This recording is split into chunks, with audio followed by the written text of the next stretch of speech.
Et ce soir, justement, nous voulons parler de Yeshua en tant que, mes amis, en tant que chemin. Vous voyez, en tant que chemin. Et on parlera de lui aussi en tant que porte, dans la semaine, si Dieu le permet, et en tant que vie. Donc, et on parlera de lui en tant que rocher, en tant que pierre vivante. Vous voyez, il y a tellement d'enseignements, des choses à donner. En tant qu'agneau, en tant que lion, vous voyez, tout ça là, on va développer, frères et sœurs.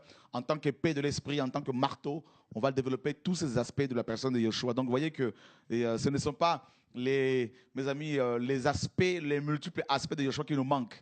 Donc, je dirais plutôt parfois c'est le temps. Donc, on va s'organiser pour pouvoir vous, n'est-ce pas, les présenter, c'est-à-dire ces aspects. Vous voyez, donc quand on découvre tous ces aspects, mes amis, on n'a plus de temps à perdre. Hein. On se dit, mais waouh, Seigneur, on a gaspillé du temps, on a perdu du temps. Vous savez, dans Éphésiens chapitre 5, verset 16, Paul disait, rachetez le temps, car les jours sont mauvais. Vous voyez, il y en a qui vont dire que Jésus n'est pas Dieu, que Jésus n'est pas Seigneur, que Jésus n'est pas, que Jésus est noir ou africain ou je ne sais pas européen. Et en même temps, ils vont lire les livres de Paul. Mais c'est la confusion. Si vous ne croyez pas que Jésus est, si vous dites que Jésus est noir et en même temps vous lisez Paul, ça veut dire que vous avez un problème psychiatrique, on doit vous enfermer. Parce que frères et sœurs, Paul a parlé de Jésus-Christ de Nazareth, n'est-ce pas, noir sur blanc. Donc il faut qu'on revienne à la parole véritable. Nous sommes justement dans Jean chapitre 14. Jean chapitre 14, nous lisons, et à partir du verset 1er, que votre cœur ne se trouble point, que votre cœur ne se trouble point. Croyez en Dieu et croyez en moi. Il y a plusieurs demeures dans la maison de mon Père. Si cela n'était pas, je vous l'aurais dit. Je vais vous préparer une place. Et lorsque je m'en serai allé et que je vous aurai préparé une place, je reviendrai et je vous prendrai avec moi, afin que là où je suis, vous y soyez aussi. Vous savez où je vais et vous en savez le chemin. Vous savez où je vais et vous en savez le chemin. Alors il y a un des disciples, bien sûr, Thomas. Thomas, notre frère, était était vraiment perspicace, était très, très perspicace. Il était très, n'est-ce pas, comment dire, il voulait toucher, il voulait palper. Il était un peu cartésien sur les bords, hein, quand même. Et alors, il pose la question au Seigneur. Il est dit au verset 5, Thomas lui dit, Seigneur, nous ne savons pas où tu vas. Hein, nous ne savons où tu vas. Comment pouvons-nous en savoir le chemin? Vous voyez, donc, ces apôtres, comme vous le savez, mes amis, étaient avec le Seigneur pendant 3 ans et demi. Ils ont mangé avec lui, ils ont vécu des choses, des grandes choses avec lui. Et arrivé au bout de 3 ans de ministère et demi, pratiquement 3 ans et demi de ministère, le Seigneur commence à les préparer pour son départ futur, pour sa mort, sa résurrection et son élévation au ciel. Il les préparait et Thomas ne voulait pas lâcher le Seigneur. Thomas dit, Seigneur, mais nous ne savons pas où tu vas, Seigneur. Et comment veux-tu que nous en sachions, que nous connaissions le chemin? Vous voyez? Alors, Yeshua, au verset 6, dit, je suis, hein, Jésus lui dit, je suis le chemin, la vérité et la vie. Nul ne vient au Père que par moi. Vous voyez? Donc, par rapport à ce chemin, justement, l'équipe technique va nous montrer un peu ce tableau, n'est-ce pas? Donc, par rapport à ce chemin, vous avez ici, mes amis, vous avez l'arche, hein, donc comment le tabernacle, vous voyez? Et donc, c'est très bien, voilà, c'est bien par rapport au tableau, merci mon frère. Et donc, vous voyez, frère, que Yeshua répond à Thomas et il lui dit, je suis le chemin, la vérité et la vie. Voyez, nul ne vient au Père que par moi. Donc, le par moi, là, nous parle en fait du moyen. Voyez, le moyen que Dieu a choisi pour pouvoir, n'est-ce pas, pour que les hommes puissent l'atteindre. Voyez, et ça, c'est glorieux. Et ce moyen-là, c'est Yeshua en tant que chemin. Alors, même dans le grec, Yeshua, c'est bien affirmé, hein, frère, qu'il n'y a pas deux chemins, il y a un seul chemin. Si Jésus avait dit « je suis un chemin », nous pouvions, n'est-ce pas, nous arrêter sur d'autres prophètes et les écouter, n'est-ce pas? Parce qu'on aurait dit, on aurait compris qu'il y avait d'autres moyens pour pouvoir atteindre le Créateur. Mais il a dit carrément qu'il est le seul chemin. Et il va insister en disant que nul ne peut accéder au Père que par moi. C'est-à-dire par là, c'est le chemin, c'est le moyen. D'accord? Donc, vous allez bien comprendre les choses, hein. Donc d'abord, nous avons le tabernacle. Et l'auteur de l'Épître aux Hébreux nous dit dans Hébreux 10, 1, il nous dit, en effet, la loi qui possède une ombre des biens à venir et non l'exacte représentation des choses ne peut jamais, par les mêmes aliments qu'on offre perpétuellement chaque année, amener les assistants à la perfection. L'auteur de cet épître nous apprend que la loi de Moïse était l'ombre des choses à venir. D'accord? Donc là, nous sommes dans le tabernacle de Moïse. Et le tabernacle, mes amis, en fait, le tabernacle constituait la loi cérémonielle. D'accord? La loi cérémonielle dans l'Ancien Testament. Et l'Ancien Testament est révélé dans le Nouveau Testament. Voyez? Donc, et ça, c'est magnifique. Donc, quand Jésus dit qu'il est le chemin, mes amis, il faut aller voir le tabernacle pour le comprendre réellement. Il faut étudier le tabernacle pour comprendre un peu pourquoi Yeshua disait qu'il est le chemin. Quel chemin? D'accord? Et ce chemin mène où? Parce que tout chemin mène quelque part. Vous savez, on dit que tout chemin mène à Rome. D'accord? Donc ça veut dire que quoi que vous fassiez, si vous empruntez un chemin, vous aboutirez à Rome. Mais par contre, tout chemin ne mène pas au ciel. Voyez? Donc, tout chemin mène quelque part, conduit quelque part. Et Yeshua, en tant que chemin, n'est-ce pas? Pareil, si nous empruntons ce chemin-là, eh bien, il va nous conduire quelque part, frères et sœurs. Alors, vous devez savoir que dans le monde, il y a deux chemins. D'accord? Il y a deux chemins. Il n'y en a pas plusieurs, il y en a deux. Il y a le chemin de la vie, il y a le chemin de la mort. Il y a le chemin du ciel et il y a le chemin de l'enfer. Il n'y en a pas deux, il n'y en a pas trois, pardon. Et maintenant, mes amis, allons voir un peu dans Matthieu, chapitre 7. On va lire après le tabernacle, on va aller voir un peu le tabernacle. Mais allons voir Matthieu, chapitre 7, verset 13. Entrez par la porte étroite, car large est la porte. Spacieux est le chemin qui mène à la perdition. Il y en a beaucoup qui entrent par là. Mais étroite est la porte. Resserrez le chemin qui mène à la vie. Il y en a peu qui les trouvent. Bon, voilà. Donc, voyez, on ne peut pas parler du chemin sans parler de la porte. Donc, ça veut dire quoi? Ça veut dire que, voilà, le chemin est là. D'accord? Et là, nous avons la porte d'entrée.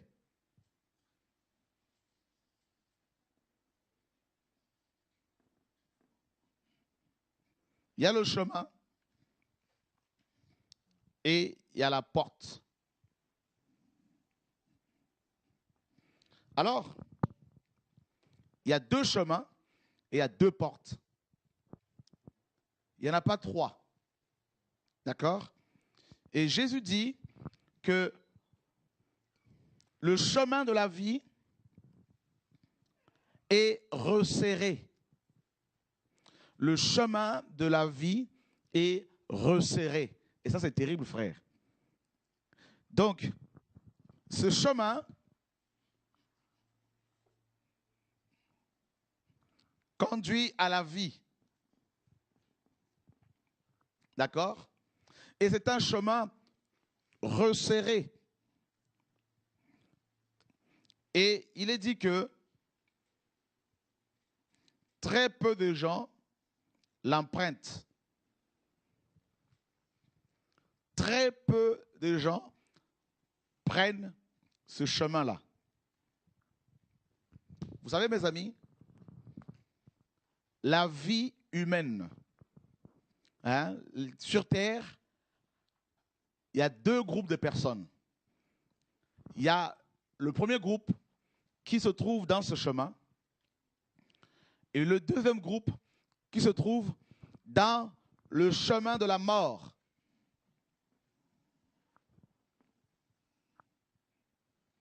Le chemin de la mort. Donc, regardez bien les dessins sur le tableau.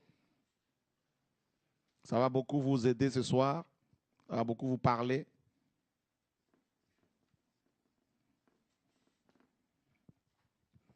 Et la porte ici est large. La porte, mes amis, comme la parole le dit, large est la porte. Donc, ces deux chemins s'entrecroisent. Voyez, frère? Donc, il y a des gens qui vont dans un sens et d'autres dans le sens inverse. Alors, ceux qui prennent le chemin, mes amis, de la vie, nous dit la parole, c'est un chemin resserré.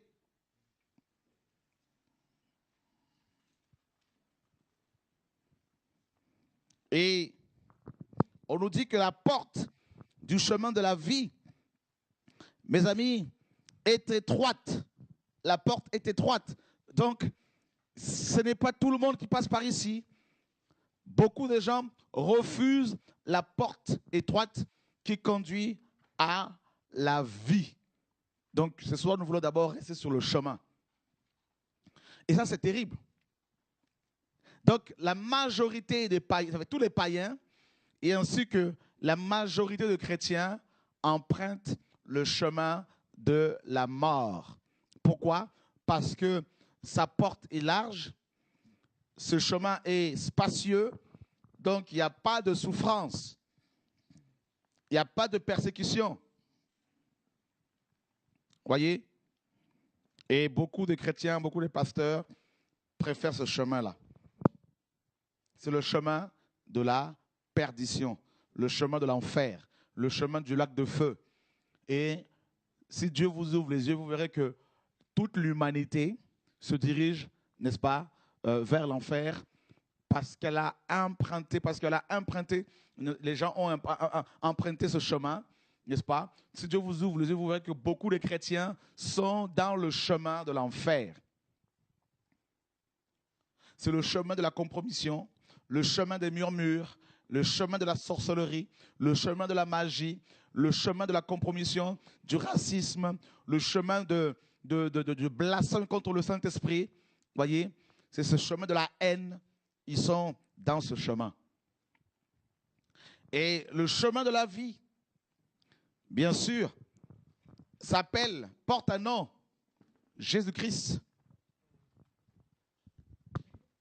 Voyez? Et ça, c'est terrible.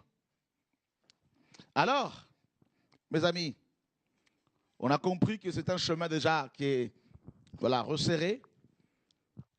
La porte est vraiment étroite. Mais ce chemin nous conduit à la vie. Donc, tout au long de ce chemin, on va être, n'est-ce pas, émondé.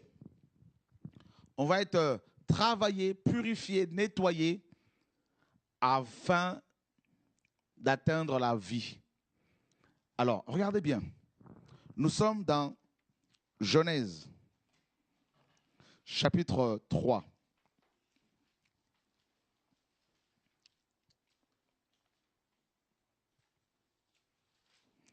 Et nous lisons le verset 22. L'Éternel Dieu dit, voici l'homme est devenu comme l'un de vous, l'un de nous, pour la connaissance du bien et du mal. Empêchons-le maintenant d'avancer sa main, de prendre de l'arbre de vie, d'en manger et de vivre éternellement. Et l'Éternel Dieu le chassa du jardin d'Éden pour qu'il cultive la terre d'où il avait été pris. C'est ainsi qu'il chassa Adam et il mit à l'orient du jardin d'Éden les chérubins qui agitent une épée flamboyante pour garder le chemin de l'arbre de vie. C'est terrible, frère. Vous voyez, Genèse nous a déjà parlé de ce chemin. Le chemin de l'arbre de vie dont il est question ici n'est rien d'autre que Jésus-Christ de Nazareth. D'accord? Pour votre information. Et ce chemin nous conduit à la vie, c'est-à-dire à l'arbre de vie. À l'arbre de vie. Voyez? Donc, Adam, avant sa chute, pour votre information, connaissait Jésus-Christ en tant que chemin. D'accord? Parce qu'il l'empruntait régulièrement pour aller manger le fruit de l'arbre de vie. Donc, il avait une révélation de Jésus-Christ en tant que chemin. Oh, ça c'est magnifique. Alléluia. On peut vraiment acclamer la parole de Dieu, frère.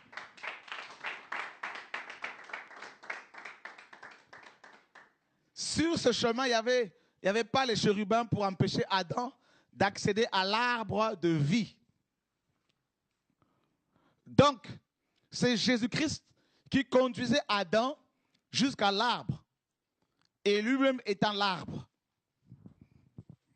D'accord? La Bible dit maintenant, quand Adam va chuter, Dieu va envoyer 2 anges, 2 chérubins protecteurs, avec 2 épées flamboyantes pour barrer la route.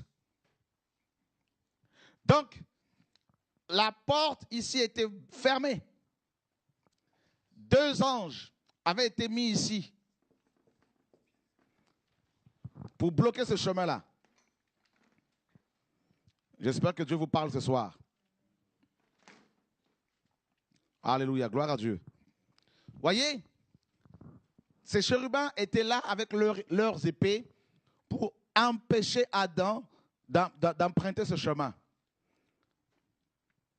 Frère, il y avait 2 chemins. Un chemin qui menait à l'arbre de vie et un autre chemin qui menait à l'arbre de la connaissance du bien et du mal. Et Adam a emprunté le chemin de l'arbre de la connaissance du bien et du mal.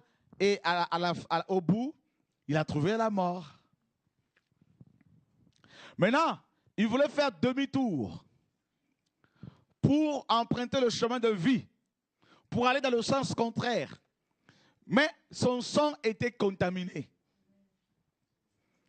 On ne peut pas emprunter ce chemin avec du sang pollué. Parce que c'est un chemin resserré. La porte est étroite. Or, Adam était chargé avec des bagages qu'on appelle le péché. Voyez, frère? Donc, il ne pouvait plus y entrer. Il était chargé maintenant, Adam. Alors, ce chemin de l'arbre de vie n'est rien d'autre que ce chemin-là de l'arche, du tabernacle, pardon. Voyez ce chemin-là, ça traverse la porte du parvis, ça c'est le parvis. Ça traverse la porte du lieu saint, ça traverse la porte du lieu très saint pour accéder à l'arche ou encore à la vie. L'arche, c'est la vie. L'arche, c'est aussi l'image de Christ ou encore de l'arbre l'arbre de vie, tout simplement. Donc, vous voyez? Donc, ce chemin-là était fermé. Fermé. Donc, les gens ne pouvaient plus avoir accès à l'arche à cause d'Adam et Ève, à cause de leur péché. Or, sans l'arche, la vie, on ne peut pas, mes amis, on ne peut pas vivre. Nous avons été créés pour vivre dans la gloire de Dieu. Et dans l'arche, selon Hébreux chapitre 9, il y avait le bâton d'Aaron qui avait fleuri. Il y avait, mes amis, un peu de manne, la parole, la vie, le pain. Voyez? Et dans le lieu saint, il y avait le chandelier. Donc, Adam ne pouvait plus accéder au lieu saint, là où il y avait le chandelier, la présence de Dieu, la lumière de Dieu. Voyez, il ne pouvait pas accéder à l'autel de parfum, c'est-à-dire l'adoration. Il ne pouvait plus adorer Dieu parce qu'il était dans le péché maintenant. Il ne pouvait plus avoir accès à la table de pain de proposition. L'image de Christ en notre vie, notre pain de vie.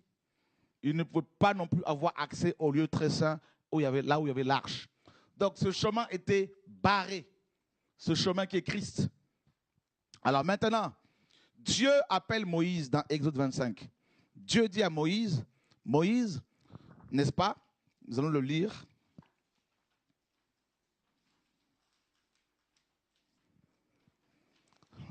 Exode 25. L'Éternel parla à Moïse et dit, parle aux enfants d'Israël, qu'ils m'apportent une offrande. Vous la recevrez pour moi de tout homme qui la fera de bon cœur. Voici ce que vous recevrez d'eux en offrande, de l'or, de l'argent et de l'orin, des étoffes teintes en bleu, en pourpre, en cramoisi, du fin lin et du poil de chèvre, des peaux de bélier teintes en rouge et des peaux de dauphin, du bois d'acacia, de l'huile pour le chandelier, des aromates pour l'huile d'onction et pour le parfum odoriférant, des pierres d'onyx et des pierres pour la garniture de l'éphod et du pectoral. Ils me feront un sanctuaire et j'habiterai au milieu d'eux. Vous ferez le tabernacle et tous ses ustensiles d'après le modèle que je veux te montrer. Waouh! Vous voyez, frère, Dieu, après la chute d'Adam et Ève, demande à Moïse de lui construire, n'est-ce pas, un tabernacle selon le modèle qu'il allait lui montrer. Un tabernacle. Et dans Apocalypse 21, 1 à 2, on nous dit que ce tabernacle-là n'est rien d'autre que la nouvelle Jérusalem. C'est le ciel. Donc Moïse devait construire la nouvelle Jérusalem en miniature sur terre. D'accord? Et c'est là que nous comprenons que la nouvelle Jérusalem est composée de 3 parties. Le parvis, le lieu saint et le lieu très saint. Dans le saint de saints seront les martyrs, les gens qui souffrent pour l'évangile. Voilà. Alléluia. Et dans le parvis là-bas, ce sera les malfaiteurs comme celui qui est à la croix, qui n'ont pas souffert pour l'évangile et qui sont sauvés in extremis. Et là, seront ces hommes-là, ces personnes. Voilà. Bref, ce n'est pas l'enseignement de ce soir. Voyez maintenant, frère, ça veut dire quoi? Ça veut dire que le chemin du ciel, parce que le tabernacle, c'est la nouvelle Jérusalem. D'accord? Et donc, Adam avait accès à la nouvelle Jérusalem tout le temps. Grâce à Jésus, le chemin. Et quand il va chuter, Dieu va le chasser de là. Adam, maintenant, n'était même pas dans le parvis, il était dehors carrément. Voyez? Et dehors, c'est un autre chemin. C'est la mort. Voyez? Alors, frère, Dieu demande à Moïse à ce qu'un tabernacle soit construit. Oh, Dieu est magnifique. Et c'est ce que Moïse va faire effectivement. Alors, la Bible dit ceci. Nous allons lire un passage dans Hébreux. Je sais que vous aimez beaucoup la parole de Dieu. Chapitre 9, verset 11. Mais Christ est venu comme souverain sacrificateur des biens à venir. Il a traversé le tabernacle plus grand et plus parfait, qui n'est pas construit de main d'homme, c'est-à-dire qui n'est pas de cette création. Il est entré une fois pour toutes dans le lieu très saint, non avec le sang de bouc et de veau, mais avec son propre sang, ayant obtenu une rédemption éternelle. Ah, ça c'est fort. Alors écoutez, maintenant Dieu pour nous sauver, pour nous ramener dans sa présence, il va provisoirement faire construire un tabernacle avec Moïse, image et ombre de la nouvelle Jérusalem, du tabernacle céleste. Et Dieu choisit Aaron, le grand frère de Moïse, pour qu'il soit le seul à traverser, à prendre le chemin à la Christ et à entrer dans le lieu très saint le 10 du mois d'Étam. Le 10 du mois d'Étam ou le mois de Sri, c'est-à-dire le 7e mois dans le calendrier hébraïque. C'est ce jour-là, le 10 du mois de Sri, ou d'Étam, c'est là que le souverain sacrificateur entrait pour, n'est-ce pas, offrir des sacrifices pour la rédemption de toute la nation israélite, hein, de la nation juive. Et la Bible dit maintenant que Christ a traversé le tabernacle qui est plus parfait. En fait, qu'est-ce qui s'est passé? Vous et moi, nous étions ici, exclus du tabernacle à cause d'Adam et Ève, exclus de la présence de Dieu, de l'arbre de vie à cause d'Adam et Ève. Dieu lui-même qui était ici, vous voyez, l'arche là, c'est Dieu lui-même, c'est Yeshua, c'est le trône de Dieu. Vous voyez? Alors Dieu qui était ici a décidé de prendre ce voile-là. Il y avait le voile qui séparait le lieu très saint du lieu saint. Et il a pris ce voile-là, selon Hébreux 10. Il a pris ce voile et il s'est couvert. Alléluia. Afin de pouvoir sortir maintenant dehors. S'il n'avait pas pris ce voile-là et qu'il était sorti comme ça, nous serons tous cramés. Par sa sainteté. Alléluia. J'espère que vous recevez l'illumination. Oh, Emmanuel, Dieu parmi nous. Bah oui, frère. Regardez, on va lire la parole, on va méditer la parole, frère. Vous allez comprendre que Jésus n'est pas n'importe qui. Hein? Faut pas qu'on vous trouble. Nous sommes dans Exode. Allons voir Exode.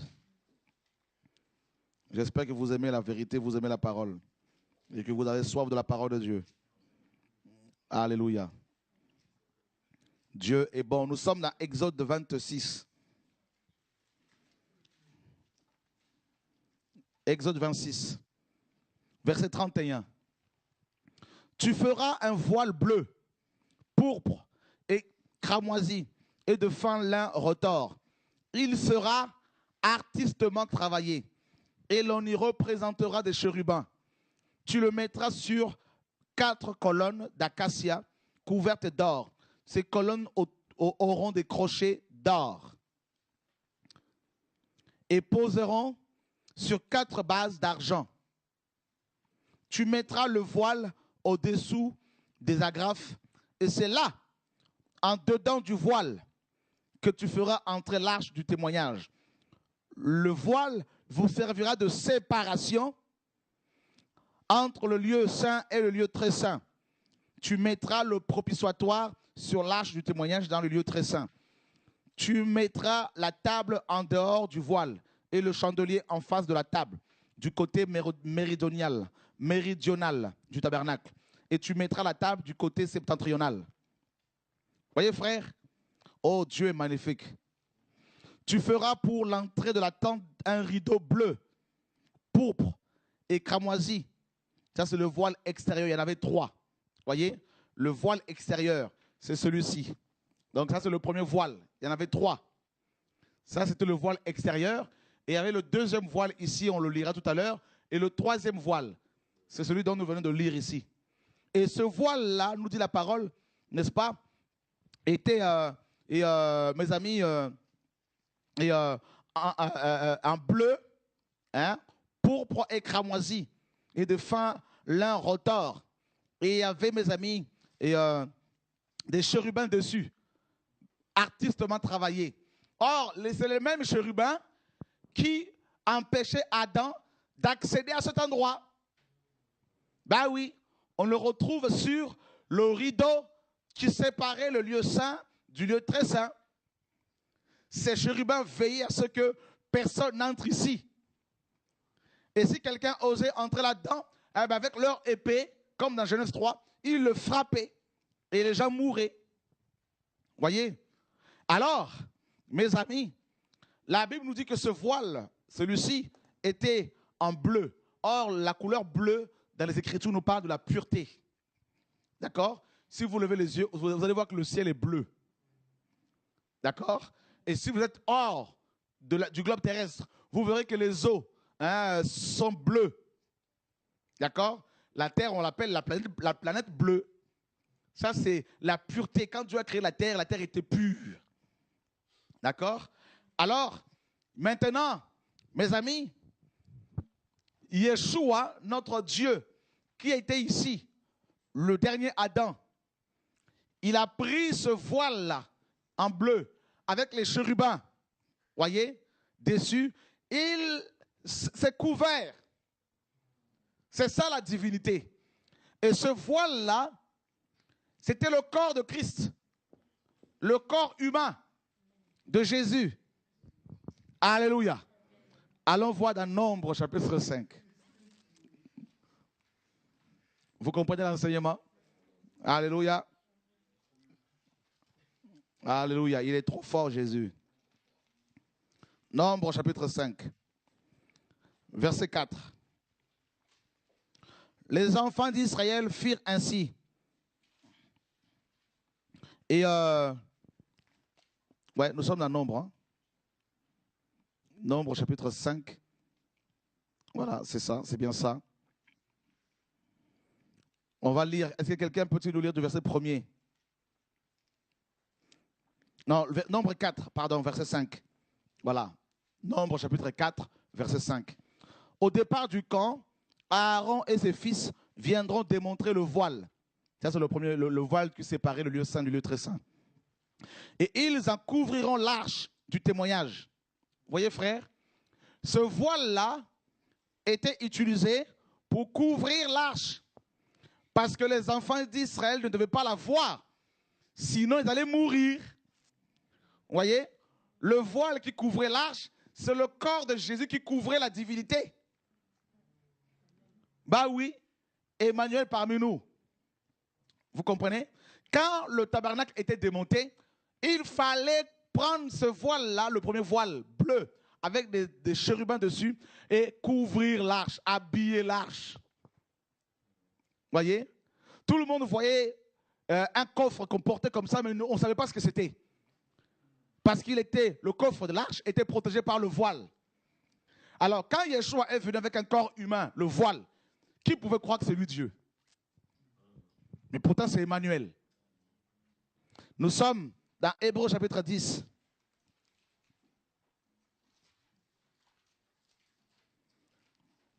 Hébreux chapitre 10, verset 19 à 20. Ainsi donc, frères, nous avons, au moyen du sang de Jésus, une libre entrée dans le sanctuaire, par la route nouvelle et vivante qu'il a inaugurée pour nous, au travers du voile, c'est-à-dire sa chair. Waouh! Alléluia! Dieu est glorieux. Maintenant, l'homme, parce que l'homme ne pouvait pas prendre ce chemin pour aller jusqu'à l'arche. Dieu, maintenant, ne pouvait pas sortir non plus du lieu très saint pour aller hors le tabernacle sans se protéger avec, avec le voile. Parce que le voile, en fait, servait de séparation entre Dieu et nous. Ce voile protégeait la sainteté de Dieu face aux pécheurs que nous étions, face au péché. Et en même temps, il nous protégeait, nous, les ex-pécheurs, de la sainteté de Dieu qui pouvait nous consumer. D'accord? Alors, maintenant, frère, l'auteur de l'Épître aux Hébreux nous dit que Jésus a inauguré une nouvelle route. Et l'auteur dit que cette route-là est nouvelle et vivante. Vous avez déjà vu un chemin qui est vivant? C'est ça la parole, frère. Attends, je relis encore Hébreux chapitre 10, verset 19. Ainsi donc, frères, nous avons au moyen du sang de Jésus une libre entrée dans le sanctuaire. D'accord. Comment? Eh bien, par la route nouvelle et vivante. Donc, cette route est nouvelle et vivante. Frère, vous prenez souvent les routes pour aller en vacances, pour aller en mission, pour aller en province. Est-ce que vous avez déjà trouvé une autoroute qui parle? Est-ce que vous avez déjà trouvé une nationale qui est vivante? Ben non. Mais pourtant, la Bible nous dit qu'il y a une route qui est vivante. Frère, c'est pour cela que quand vous approchez la Bible avec votre intelligence, vous risquez de ne pas croire en Dieu. Parce que dans la Bible, on va vous parler d'une pierre qui parle. On va vous parler d'une pierre qui donne du lait, qui donne de l'huile, qui donne de l'eau. Hein? Frère, tout ça là, ce n'est pas logique. Alors ceux qui veulent être logiques avec Dieu n'ont rien compris. Il n'y a pas une logique humaine là-dedans, frère. Ne cherchez pas la logique dans la parole de Dieu. Hein? Ne cherchez pas non plus la rationalité. Ce n'est pas rationnel, frère. L'homme veut trop réfléchir. Allez maintenant me donner le nom d'une route que vous connaissez qui parle, frère. Une route qui est vivante et qui parle, une route nouvelle. Ben voilà. Il a inauguré. Yeshua est venu, donc il a pris le voile, il se protégeait, le corps humain. Hein? Et qu'est-ce qu'il a fait? Il a quitté la gloire ici. Philippiens 2 nous dit. Hein? Il n'a pas regardé son égalité avec Dieu. Il s'est dépouillé. Donc il quitte l'arche, il quitte la gloire. En fait, l'arche était couverte par le voile. Il quitte le ciel là-bas. Et il traverse ici. Et qu'est-ce qu'il va faire? Il prend avec lui le chandelier pour nous éclairer sur terre. C'est pour cela que dans Jean 8, 11, il a dit « Je suis la lumière du monde ». C'est pour cela, mes amis, dans Ésaïe 8, 23, il est dit que le peuple qui habitait la région de l'ombre de la mort a vu une grande lumière. Vous comprenez? C'est pour cela, frère, dans Matthieu 4, la Bible dit au verset 17 que ce peuple qui habitait Nephtali, Zabulon, a vu une grande lumière. Ben oui, parce que quand il est descendu, il a pris le voile, il s'est protégé, il a pris avec lui le chandelier pour nous éclairer. Et il a pris quoi? Il a pris la table de pain de proposition. C'est pour cela que, frère, dans Jean 6, il dit aux gens, voilà le pain qui est descendu. Hein? C'est mon corps que je donne pour pain. Moïse vous a donné la manne, mais moi je vous donne maintenant ma chair. Il a pris, mes amis, en même temps, l'autel des parfums. C'est l'intercession. Voilà pourquoi dans Luc 11, pendant qu'il priait, la Bible nous dit que les apôtres l'ont vu. Ils l'ont dit, ils lui ont posé la question, enseigne-nous à prier. Hein? C'est pour cela qu'elle est souvent sur les montagnes pour aller prier. Parce qu'il est descendu avec l'autel de parfum. Maintenant, il traverse la première porte, la deuxième porte, ayant avec lui, mes amis, l'arche en lui, le chandelier avec lui, la table de pain de proposition, les pains de proposition, il y en avait 12. Et on le renouvelait chaque Shabbat, chaque samedi. Voilà pourquoi Jésus-Christ nourrissait les gens, délivrait les gens, essentiellement le jour de Shabbat. Il a pris l'autel de parfum avec lui. Voilà pourquoi dans Matthieu 17, quand il priait, la Bible nous dit qu'il a transfiguré. Il s'est métamorphosé.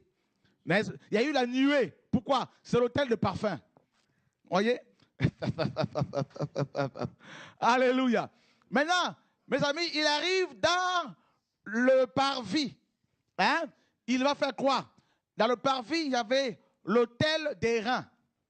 L'autel des reins, les reins nous parlent du jugement, comme le serpent des reins. D'accord? L'autel des reins, c'est la croix. D'accord? Donc là maintenant, quand il arrive dans le parvis c'est vraiment, voilà, c'est là où tout le monde pouvait accéder.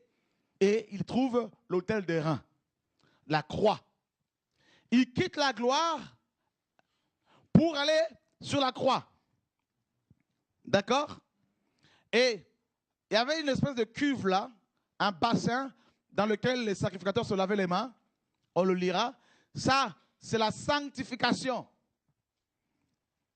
Voyez, frère? Donc, voilà pourquoi il a lavé les pieds des apôtres. Et Pierre dit, Seigneur, il faut me laver tout le corps. Il dit non, celui qui se lavait les pieds est déjà sanctifié.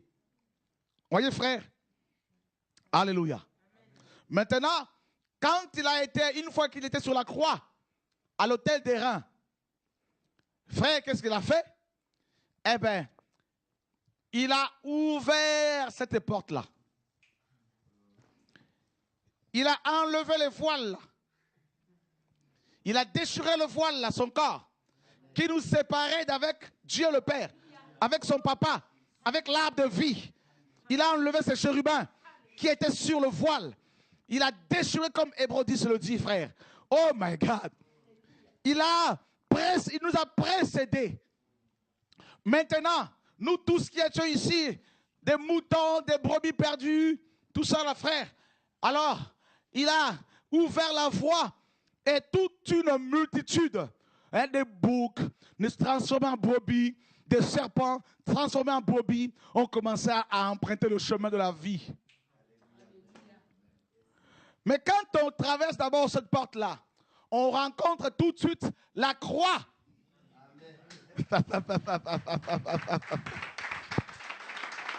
Alléluia! Oh!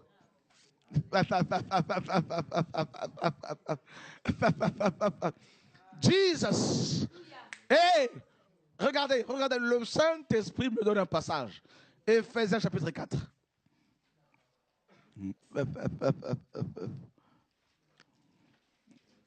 Ben oui, vous ne connaissez pas qui est Jésus, frère. Vous allez le découvrir autrement. Hein? Éphésiens chapitre 4. Mon frère, lis-nous cela, s'il te plaît. Versets 7 à 8. Éphésiens 4, versets 7 à 8. C'est bon. Mais à chacun de nous, la grâce a été donnée selon la mesure du don de Christ. C'est pourquoi il est dit, étant monté dans les hauteurs, il a emmené des captifs. Et il a fait des dons aux hommes. Ah, il est monté. C'est pour cela qu'il est dit qu'il est monté dans les hauteurs, donc au ciel, littéralement dans le Saint de Saints. Et qu'est-ce qu'il a fait? Il est parti avec les captifs. C'est-à-dire, il leur a dit, maintenant, j'ai enlevé les 2 anges qui empêchaient l'accès de l'arbre de vie à Adam. Maintenant, suivez-moi. Mais pour aller jusqu'à l'arbre de vie, il faut d'abord la croix, l'autel d'airain. Et là, c'est pour cela que le chemin qui mène à la vie commence par la croix. Vous comprenez? Commence par la croix. Et beaucoup ne veulent pas de la croix parce que quand ils arrivent pour prendre le chemin qui mène au ciel, à la vie, ils trouvent la croix. Ils disent non, c'est trop dur. Je préfère prendre le chemin qui est large. La porte qui est spacieuse, vous voyez? La croix d'abord. On commence par la croix, l'autel d'airain. Et là, ton vieil homme est crucifié. Romains 6, 6.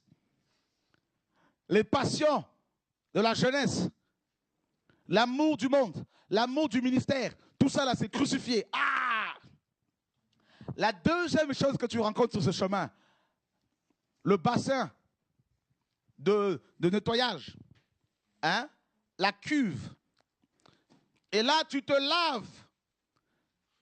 Tu vas nous lire, s'il te plaît. Hein? Tite chapitre 3.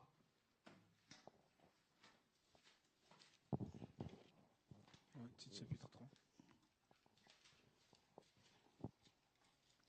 À partir du verset 1er.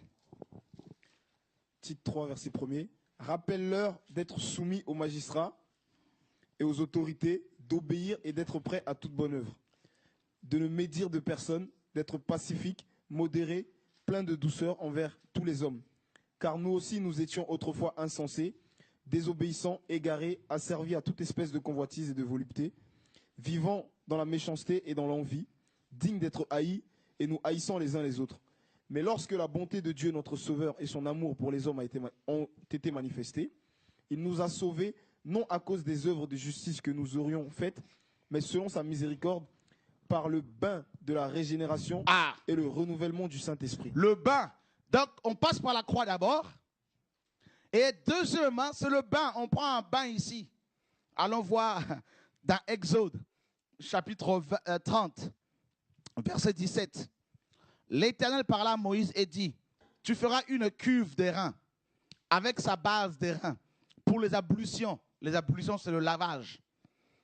Tu la placeras entre la tente d'assignation et l'autel.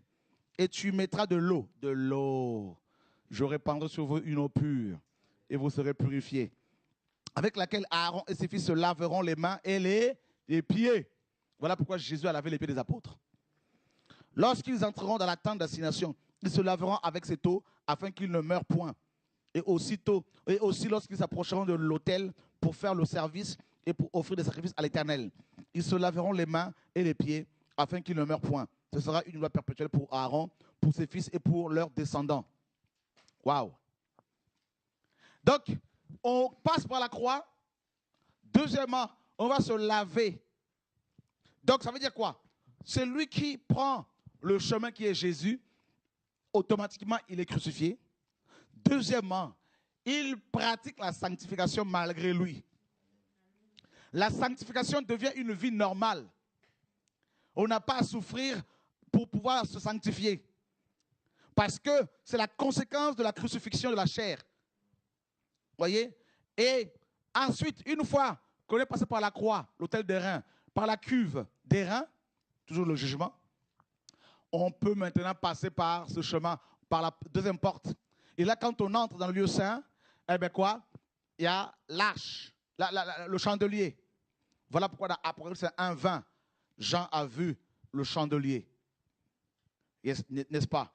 Le chandelier, c'est l'Église. Et les 7 lampes sont les 7 esprits de Dieu, la lumière qui est Christ. Et dans le lieu saint, on passe par l'autel de parfum. Apocalypse chapitre 8. Les prières de saints sont comme du parfum, nous dit la parole. Voyez? Alléluia. Là, c'est l'adoration. Parce qu'on est éclairé et on adore Dieu. On est éclairé par l'art, par le chandelier et on adore Dieu. On reçoit des chants nouveaux. On reçoit des chants en langue. Voyez? Alléluia.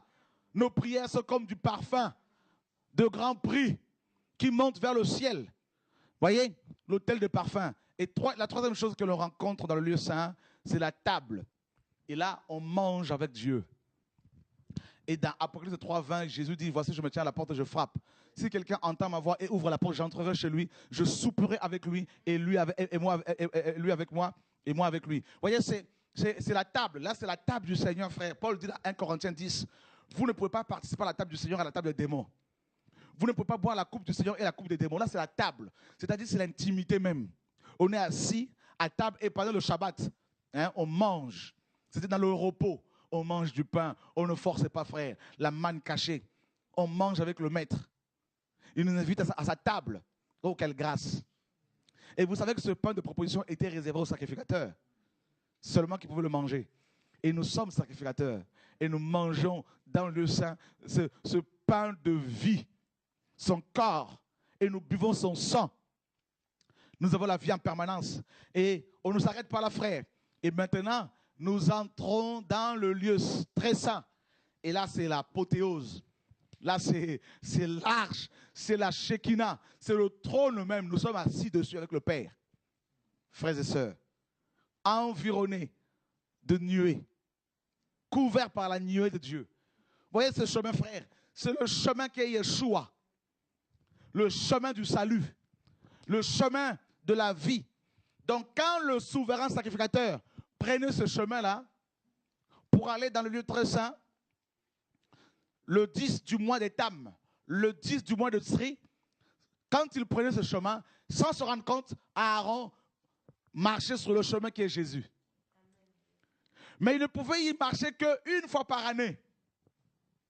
Il aurait bien voulu y aller tous les jours. Mais ce chemin était encore un mystère.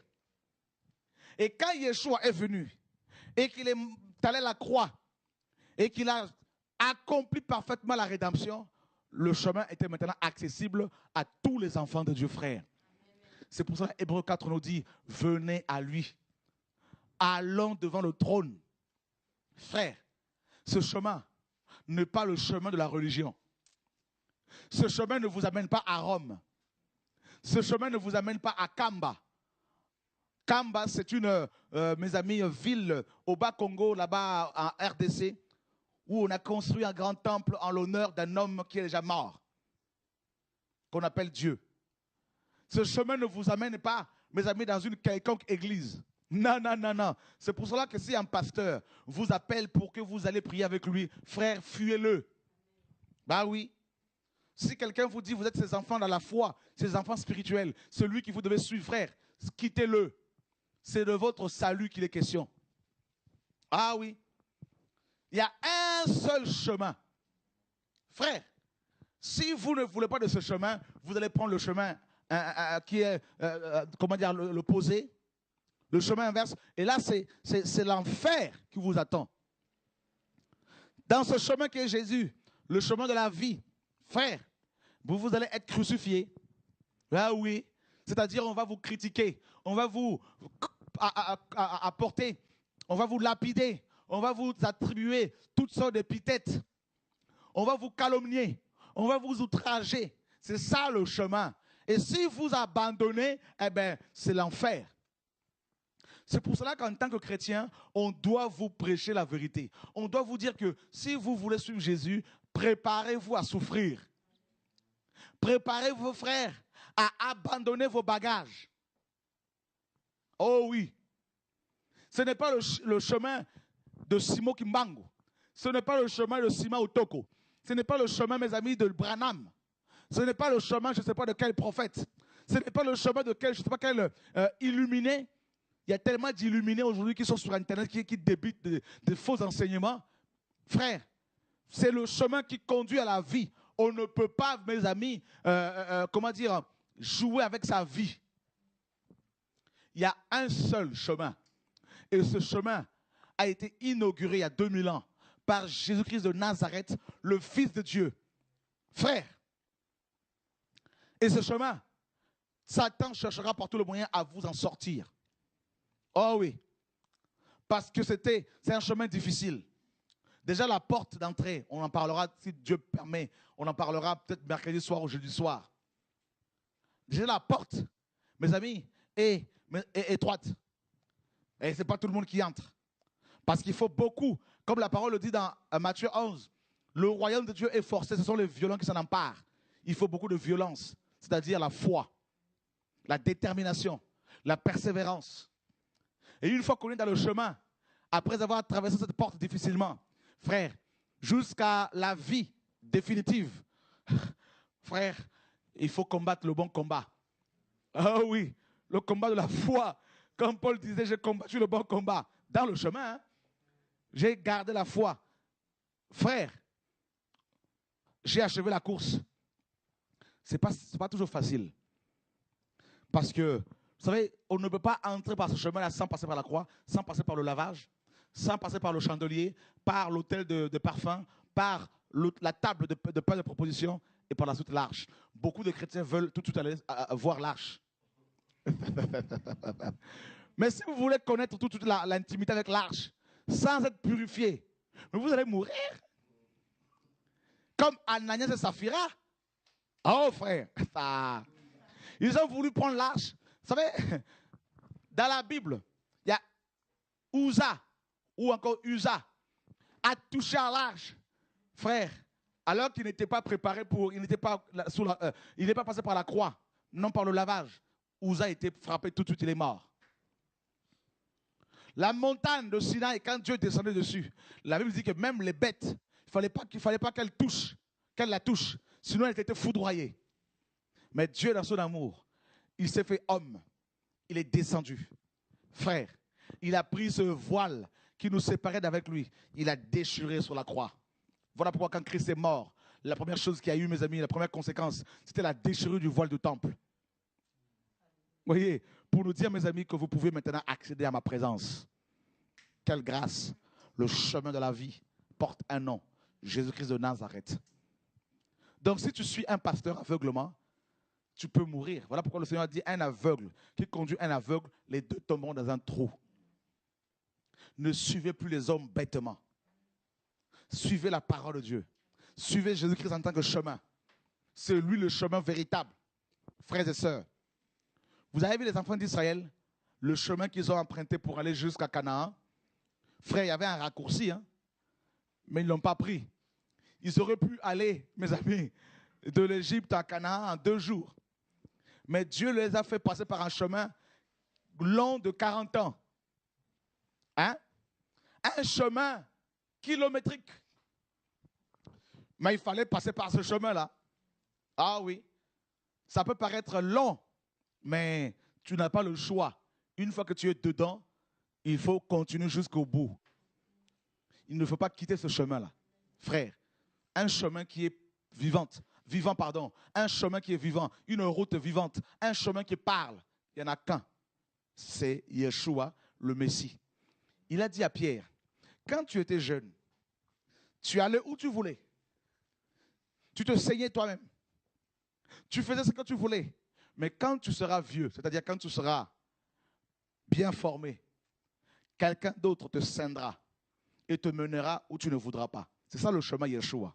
C'est-à-dire nous qui sommes appelés par lui, nous sommes attachés par le Saint-Esprit, nous sommes liés par le Saint-Esprit. Et c'est lui qui nous conduit. Même parfois, quand les difficultés sont énormes, nous pouvons commencer à réfléchir, à trouver des voies et moyens pour nous détourner provisoirement de ce chemin, frère. On n'a pas le choix, comme Jérémie disait. Quand bien même je dis que je ne parlerai pas de lui, je ne parlerai plus de lui, mais il y a quand même dans mon cœur un feu qui est renfermé dans mes os, qui est plus fort que moi. Tu n'as pas le choix. Tu es pris dans le filet de Yeshua. Tu es dans ce chemin. Tu iras jusqu'au bout. Sur ce chemin, mes amis, tu vas croiser les faux prophètes qui sont dans le chemin inverse. Tu vas croiser les faux docteurs qui sont dans le chemin opposé. Il va y avoir des croisements comme sur l'autoroute. Vous voyez, frère, nous croisons des véhicules quand nous sommes sur l'autoroute qui peuvent nous faire des appels de phare, hein, qui peuvent nous klaxonner. Ping, ping, ping, ping. Mais frère, tu dois savoir où tu vas. Oh oui. Alléluia. Frère, la finalité, c'est l'arbre de vie. Donc, il ne faut pas perdre de vue l'arbre de vie. Parfois, la vie chrétienne est difficile, c'est vrai. Mais quand bien même tu serais fatigué, mon ami, tu dois quand même te relever et te dire, non, je sais qu'au bout, il y a quand même l'arbre de vie. Vous savez, les gens qui font l'expérience de la mort imminente, ces personnes nous témoignent, mes amis, du tunnel dans lequel elles se retrouvent. Et à chaque fois, elles disent qu'au bout de ce tunnel, il y a une grande lumière. Il y a une sœur, je suis allé une fois à l'île de la Réunion, une femme qui priait avec nous, dont la vie n'était pas, n'est-ce pas, conforme à la parole de Dieu. Cette femme a fait une crise et elle en était pratiquement morte. Et elle nous témoignait, elle a fait une crise, elle est rentrée dans un coma profond. Elle nous disait que quand elle a piqué cette crise, elle se retrouvait dans une espèce de tunnel, n'est-ce pas, froid, glacial, et qui allait sous terre. Et elle nous disait qu'elle roulait dans ce tunnel comme une roue. Et elle partait en enfer. Et au bout de ce tunnel, frère, c'était le feu. Le feu. Elle a crié, Jésus, sauve-moi. Pardonne-moi. Frère, elle s'est retrouvée de nouveau dans son tabernacle, c'est-à-dire dans son corps.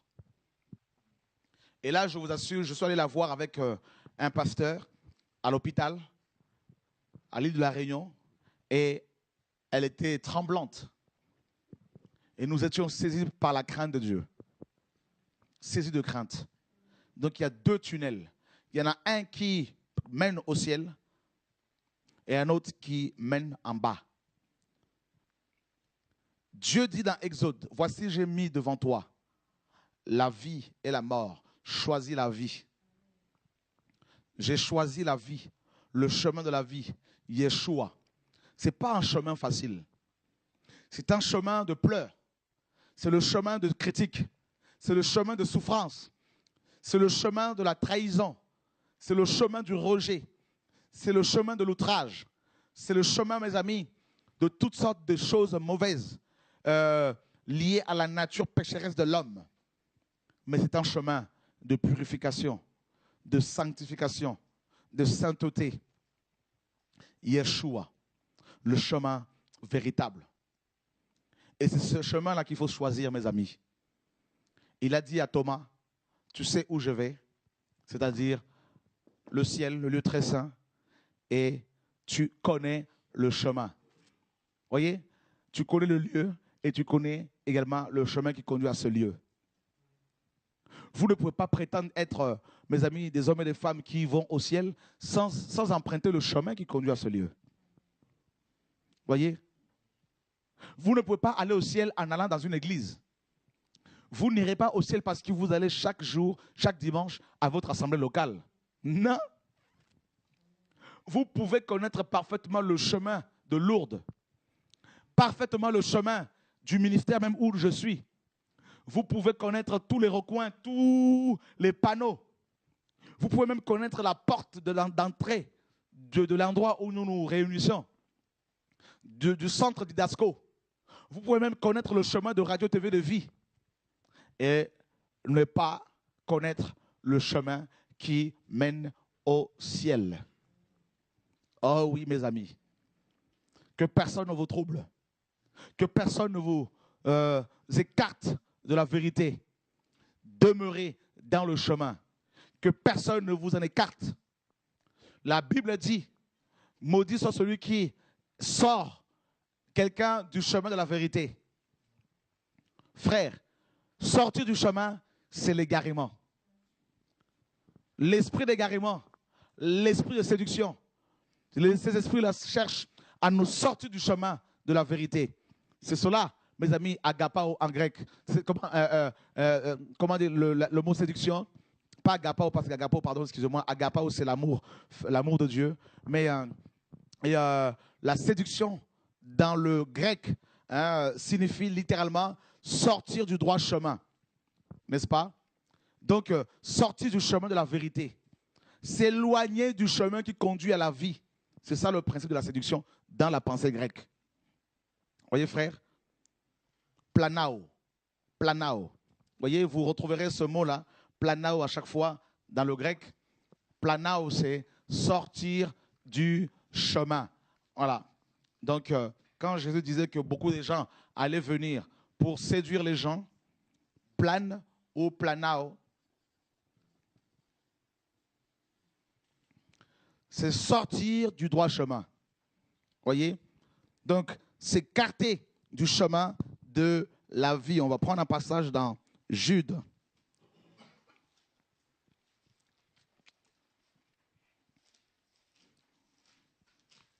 J'aime beaucoup mon frère Jude.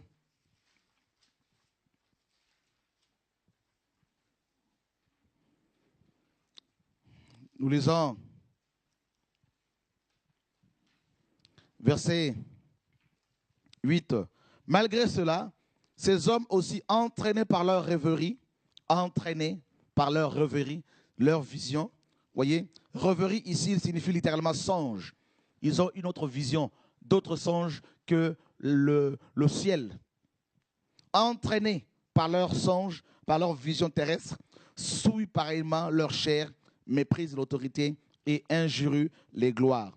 Or, l'archange Michel, lorsqu'il contestait avec le diable et lui disputait le corps de Moïse, n'osa pas porter contre lui un jugement injurieux, mais il dit que le Seigneur te réprime. Eux, au contraire, ils parlent d'une manière injurieuse de ce qu'ils ignorent et ils se corrompent dans ce qu'ils savent naturellement comme les brutes.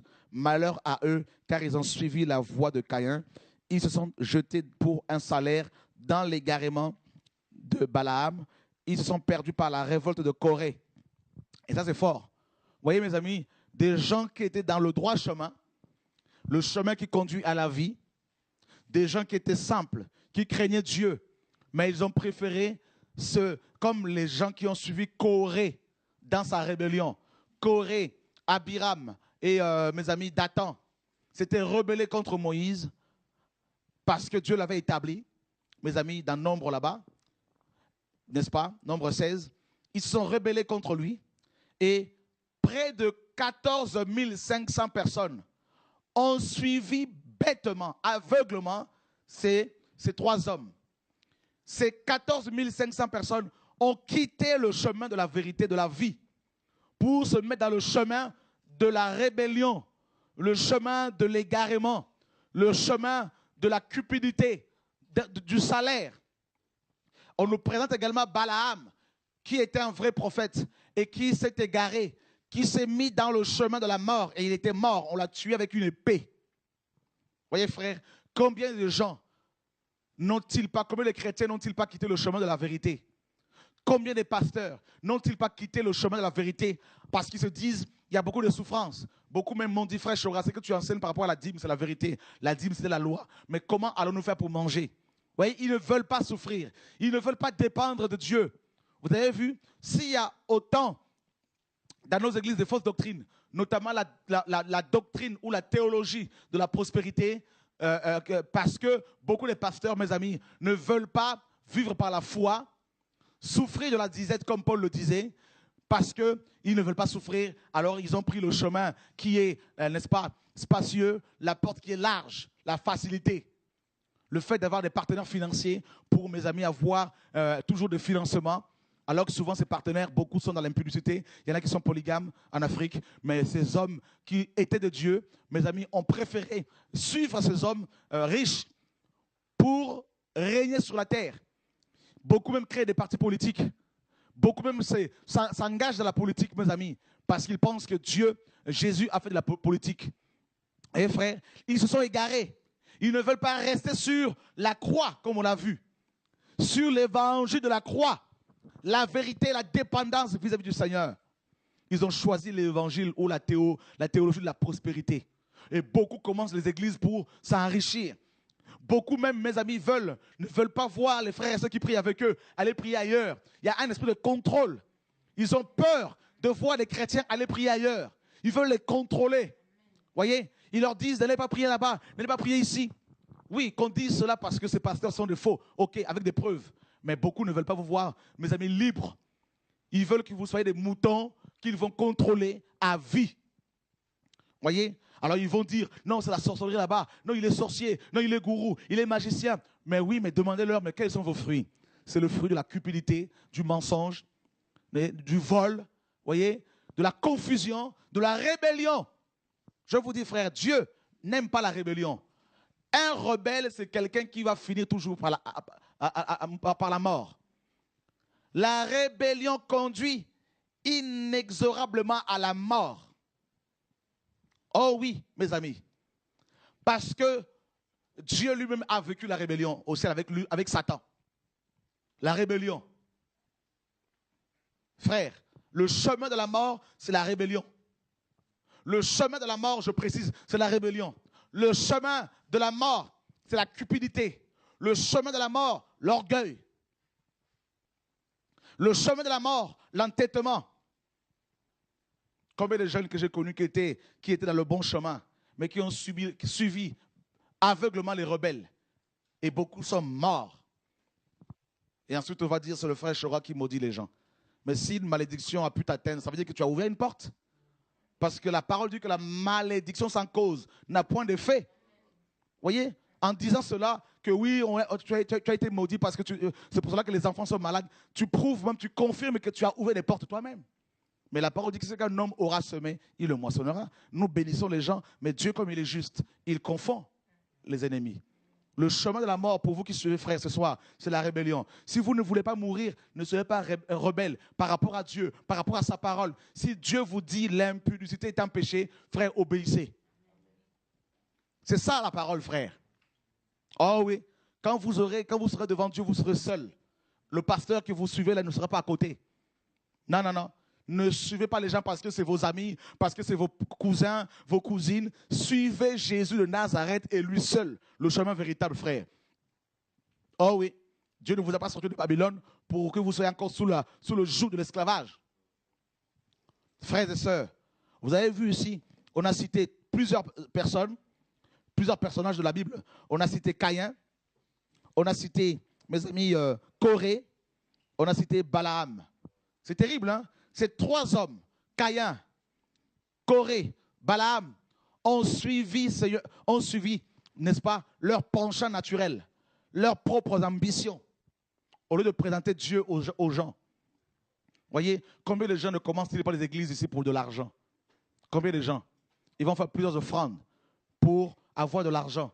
Donner ci, donner ça, payer le billet de voyage, du billet d'avion.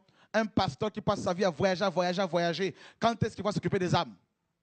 Voyez, frère, oh, que Dieu vous ouvre les yeux afin que vous compreniez la parole, frères et sœurs. Le temps de la vérité est arrivé. Vous devez connaître la vérité car la vérité vous a franchi.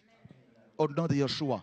Nous n'avons pas d'autre message que la parole de Dieu, que le message centré sur la personne de Christ. Oui, frère, que Dieu soit béni. On peut dire aux chrétiens, non, c'est l'antéchrist. Quel est cet antéchrist qui présente Jésus, frère? Voyez frère, arrêtez le cinéma, que vos yeux s'ouvrent, repentez-vous.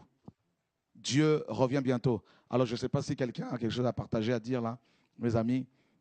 Au nom de Yeshua, oui mon frère Denis, voilà. Je bénis vraiment le Seigneur parce que à l'époque, j'étais païen, c'est le passage dans Matthieu 7, 13. C'est ce quand je dormais qui revenait plusieurs nuits. Parce que je buvais beaucoup et je voulais m'en sortir et le Seigneur m'a guéri après. Et dès que j'ai pris la voiture ce soir pour venir, que ces choses qui revenaient dans ma pensée m'ont passé. En fait, quand le Seigneur me parlait, et moi-même, je me disais à moi-même que, mais quel est ce Dieu-là élevé? Je vois des choses que j'ai jamais vues, des jambes qui poussent, ce qu'il fait. Je peux que chercher à connaître ce Dieu-là parce que je le connais pas. Mais depuis que j'ai pris la voiture, ça sort pas. Même quand je suis assis là, ça revient là où j'étais, comment le Seigneur m'a délivré. Et là, quand tu as commencé à prêcher, tu as donné le passage quand tu as pris le passage de Matthieu 7, c'est là que le Seigneur me faisait comprendre. En fait, quand c'était pas moi-même qui parlais, parce qu'il ne faut pas s'éloigner du Seigneur et de continuer sur le chemin que Jésus a tracé. Il est vraiment le chemin, la vérité et la vie. Mais ces enseignements-là viennent vraiment du Seigneur et je le bénis. Et j'encourage les frères aussi comme moi-même, à continuer à fouiller, chercher la face de Dieu. Il est merveilleux. Il ne va jamais nous décevoir. Amen. Alléluia. Dieu est bon. Le Seigneur est magnifique. Alors, mon frère Jeannot, vous tous, qu'est-ce que vous pouvez partager, dire là? Voilà. Ouais. Ça va? Tu vas bien? Oui, ça va. Alléluia. Ça va vraiment. Depuis que j'ai croisé le Dieu là, je vois des choses miraculeuses dans ma vie. Amen. J'ai construit des assemblées, les pasteurs ont prié des bars Jésus, on ne priait pas les vrais dieux. Mais quand je suis venue dans cette vision, j'ai vu le vrai Dieu, Jésus-Christ de Nazareth, le Messie promis. Amen. Je le vis à mes yeux et je le sens. Et ça me pousse des marches de la sanctification tous les jours. Alléluia. C'est ça qui me... Dieu est bon. Ouais, c'est ça. Alléluia. Ouais, donc, mon frère Jeannot, Julien, Élisée. Hein. Alléluia. Donc moi, je me rends compte qu'on ne connaît pas Dieu. Hein. Donc, chaque jour, on découvre Dieu et je sens qu'on est vraiment loin de Dieu. Ça nous pousse à nous approcher.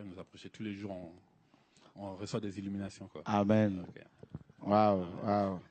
Le Seigneur est magnifique. Le Seigneur est magnifique. Vous savez, les deux rideaux du tabernacle étaient en bleu. Donc, le rideau qui séparait le parvis du lieu saint et celui qui séparait le lieu saint du lieu très saint était en bleu, pourpre et cramoisi. Pour vous montrer à quel point, mes amis, parce que le bleu, c'est la pureté, à quel point l'accès au lieu très saint était vraiment impossible. Mais Dieu nous a fait grâce et nous avons une route nouvelle. Ce n'est pas la route de Moïse, mais la route qui est Yeshua lui-même. C'est quand même impressionnant de voir quelqu'un qui à la fois porte, route ou chemin et la vie, c'est-à-dire la finalité. Hein? Je ne sais pas. Hein? Enfin, non, il est la porte, il est le chemin, il est le bout de ce chemin-là. Donc, la destination. Hein? Donc, Élisée, Julien, qu'est-ce que vous en pensez? Moi, quand tu parlais quand il a pris le voile pour le mettre sur sa tête pour sortir, en fait, j'avais l'image on dit que c'est le principe de la création. Ça veut dire que c'est le premier en tout. C'est-à-dire que même les voyous qui veulent se cacher, quand ils veulent se camoufler, c'est même pas eux qui ont commencé. C'est-à-dire qu'en fait, en tout, il est le premier. Et en fait, on se rend compte que c'est des choses qu'on ne savait pas, mais dans ta vie, quand tu avances, Dieu se révèle différemment. Quand tu pleures, quand tu es rejeté, il se révèle en tant que ton confident. Pour bâtir ta vie, il se révèle en tant que l'architecte et le constructeur. Et en fait, comme tu disais tout à l'heure, c'est qu'on peut parler de Christ tous les 365 jours de l'année. Parce qu'il a plusieurs aspects. Et vraiment, c'était franchement... Et tu te rends compte, Élisée, à quel point dans nos églises, on ne révèle plus la personne de Christ. Alors qu'il est dit dans Apocalypse 19, 10 que le témoignage de l'Esprit est l'Esprit le témoignage de Christ est l'esprit de la prophétie. D'accord? Donc, il a dit que Moïse a parlé de lui, que les prophètes ont parlé de lui, que les psaumes ont parlé de lui. Mais pourquoi nous ne parlerons pas de lui? Hein? Nous sommes l'épouse, soi-disant. Mais une femme amoureuse ne peut que parler de son époux. Malheureusement, Satan est assis dans nos églises au point où, mes amis, plusieurs bouches ne font que parler des hommes. Hein? Un pasteur qui passe sa vie à critiquer les autres matin, midi, soir. Non, il a fait ci, il a fait ça, mais quand est-ce que tu vas parler de Christ? Hein? Tu ne vois pas que tu as de la haine dans ton cœur? Que tu es dérangé spirituellement? Présente Christ aux gens. C'est ça l'évangile. Paul, Pierre, Jacques et Jean n'ont pas utilisé la chair pour faire je ne sais pas quoi, frère. Ils ont présenté Christ aux gens. C'est ça l'évangile. S'il y a l'amertume dans ton cœur, assis-toi. Fais-toi délivrer. C'est ça l'évangile, frère. Donc nous avons besoin qu'on nous présente Christ. Vous savez, la Bible dit que c'est de l'abondance du cœur que la bouche parle. Donc un pasteur qui passe son temps par de l'argent, ça veut dire que son cœur est rempli d'argent. Son cœur est rempli. C'est-à-dire si vous voyez son cœur, dessus c'est écrit euro, dollar, yen, livre sterling. Et ça produit la mort. Franc CFA, franc congolais. Voyez? C'est clair. Un pasteur qui ne parle que de bâtiment, bâtiment, bâtiment. Ça veut dire que son cœur est un cœur de pierre. Un cœur de brique. Ben oui. Un pasteur qui ne parle que de son ministère, mais ça veut dire que son cœur est rempli de lui-même. Car c'est de l'abondance du cœur que la bouche parle. Mais quelqu'un qui vous présente Christ matin, midi, soir, son cœur est rempli de Christ. Ben, c'est aussi simple que ça. Alléluia. En fait, moi, c'était aussi par rapport au schéma que tu as pu faire. En fait, les rideaux, ils portent des noms. Et c'est vrai que le dernier rideau, c'est la vie, en fait. Voilà. Parce que le dernier justement, rideau, en fait, à l'intérieur, il y a la vie. Et ça nous éclaire davantage, en fait, sur l'aspect que cette parole de Dieu qui dit, en fait, que nous sommes en lui.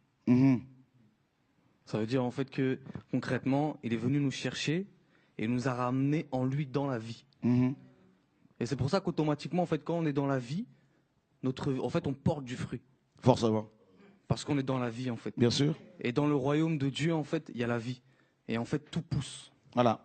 Il n'y a rien, en fait, qui reste ça stagne pas, en fait. Quand bien on te coupe, tu produis toujours. C'est ça. Il y a des pousses. Il nous émonde, mais pour davantage pousser. Voilà. Parce qu'il y a la vie, en fait. Donc, quand tu nous émondes, il nous sépare d'avec certaines collaborations. Ça peut faire mal. Et il y en a qui peuvent se dire, ça y est, ça va s'écrouler. Mais attends, mais qui est indispensable dans l'œuvre de Dieu? Si ce n'est que Dieu lui-même. Donc, forcément, ça va pousser. Et donc, ça choque. Et il y a aussi l'aspect aussi que, concrètement, il y avait une personne là, qui rentrait là, dans cet endroit où il y avait la vie. Pour dire, en fait, qu'on peut être beaucoup sur le parvis.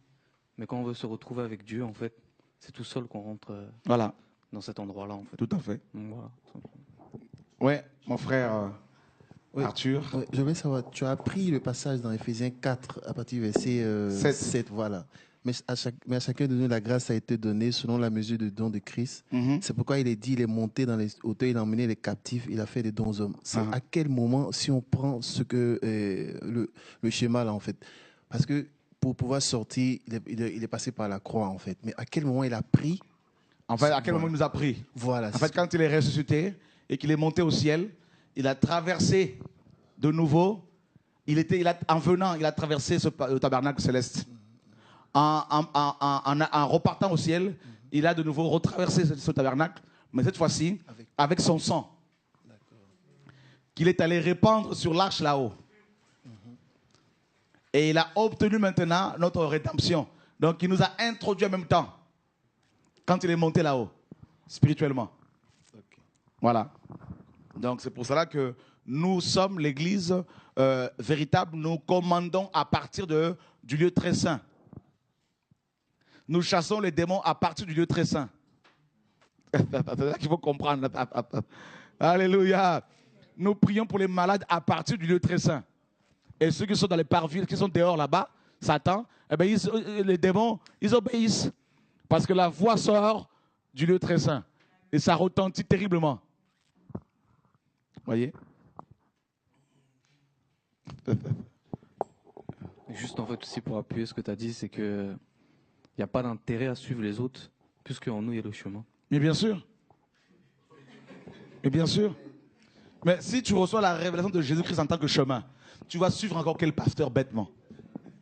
Tu vas suivre encore quel gourou qui va te dire, tu es mon fils spirituel, tu es ma fille spirituelle, ah, viens, suis-moi, on va. Oui, frère, nous sommes appelés à travailler à côté des frères et ceux qui sont honnêtes, il n'y a pas de problème. Mais le chemin, nous l'avons à nous. Quand tu dors, tu es dans le chemin. Quand tu bailles, là, quand tu ronfles, tu es dans le chemin. Ben oui.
Mantulo,